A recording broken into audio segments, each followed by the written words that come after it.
कंचनजंगा। भारत का सबसे लंबी नदी कौन सा नदी? विश्व की सबसे लंबी नदी कौन सा नदी? अच्छा बताओ, सबसे चौड़ी नदी कौन नदी? ब्रह्मपुत्र नदी। अच्छा, विश्व का सबसे लंबा पर्वत कौन सा पर्वत? अच्छा बताओ, हम क्या पढ़े? दिल्ली सल्तनत। क्या पढ़े? दिल्ली सल्तनत में कौन कौन सा वंश आया?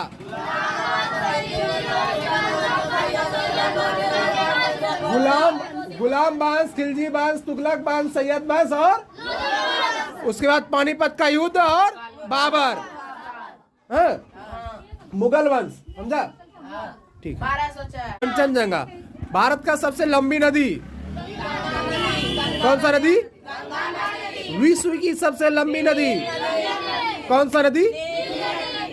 अच्छा बताओ, सबसे चौड़ी नदी कौन नदी? ब्रह्मपुत्र नदी। अच्छा, विश्व का सबसे लंबा पर्वत कौन सा पर्वत? अच्छा बताओ, हम क्या पढ़े? दिल्ली सल्तनत। क्या पढ़े?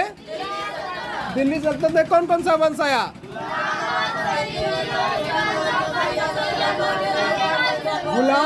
गुलाम वंश, खिलजी वंश, तुगलक वंश, सैयद वंश और उसके बाद पानीपत का युद्ध और बाबर। मुगल वंश। समझा? ठीक है।